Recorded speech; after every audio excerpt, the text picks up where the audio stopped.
So for our project this week, I was stalked. Now, we have spoken to the victims, but we also need to hear from a professional, from a doctor's point of view, why does one stalk and how does the family members of a potential stalker can help. We are with a psychiatrist, Dr. Mastura. Thank you for joining us on the show. Hello, lovely to be here.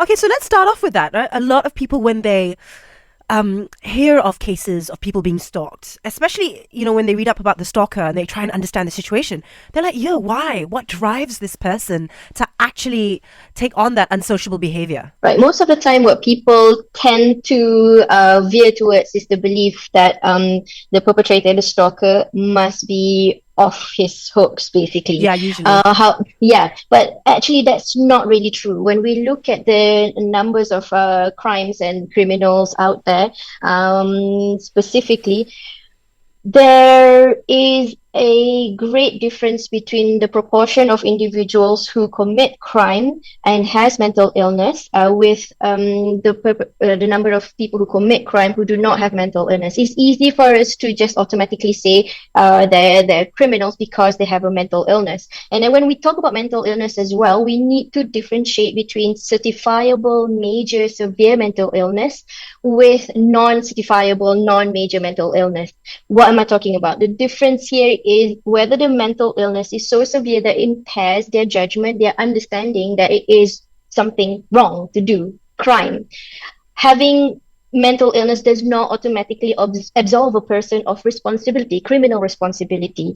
And when we look at stalking, most of the time, they don't have a certifiable severe major mental illness. So most of the time, we're actually looking at individuals with perhaps personality disorders like antisocial personality, narcissistic personality, borderline, or maybe they have some obsessive compulsive or delusions and all that. Not necessarily that they have a major mental illness. So as family members, right, one thing that keeps on popping up, right, when we talk to people who have been stalked and when they have reached out to the family members of the person who is doing the stalking, and family members usually go like, it's okay, I'm handling this, let me talk to them, let me handle this myself. So I don't know if they're in denial. Right. So when we mention that personality disorders are one of the things that's commonly seen associated with stalking behaviors, that's not always easy to diagnose. That's not always needed to be diagnosed. In layperson, maybe if we do be so hard up about giving labels on disorders and everything, it may be harder for people surrounding or people in who are the support system of the stalkers to even recognize and to help. How about we just recognize the patterns of behavior? Because that is one of the things that we can recognize in stalking behavior as well. That one of the things that builds up a risk of violence or risk of this type of behavior, stalking behavior, are historical. That in the past he has done that to his exes or has the propensity to do it, And then clinical is only one part of it. And when I talk about personality disorders, when I talk about mental illnesses or mental issues, those are the clinical part. Another, which is great, which I think any family members or friends of stalkers could easily pick up, are actually patterns of behavior. So we don't put a label of disorder or illness or issues there, but in patterns of behavior, they have done something similar like this. They have had an issue with control of anger. They have had issue with low threshold of frustration. Being told no. So these are the things that can give us clues that perhaps our family members does have a problem with propensity to stalk their ex, and if we could help individuals realize that it is not necessarily automatic stalking behavior, that means that therefore you have a mental illness, therefore you have a psychiatric diagnosis, I think that would help people to be less likely to be in denial.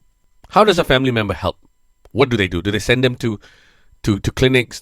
What is several things that can be done, even within the family itself, some form of intervention, communication, talk about it, put it out there that, I've noticed this behavior, do you want to talk about it? And then if there are situations whereby you feel like it is beyond your control, you need to get them to get help.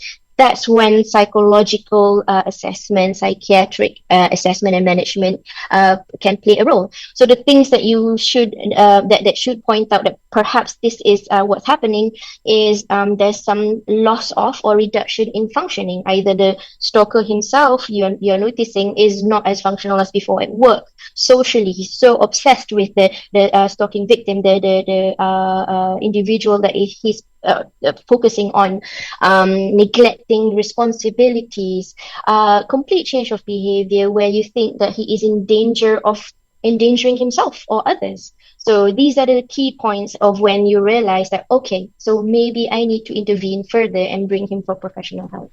I used him because most of the time stalkers overwhelmingly are men.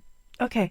Thank you so much, Dr. Mastura, for the little bit of an understanding with what goes on inside the minds of a stalker and what the family members can actually do to try and stop the situation. Thank you for sharing with us your insights and your nuggets. Hopefully this helps. And the legislative change is very, very, very applauded. Yeah. Thank you. Thank you, Doctor. Thank you so much. You're welcome.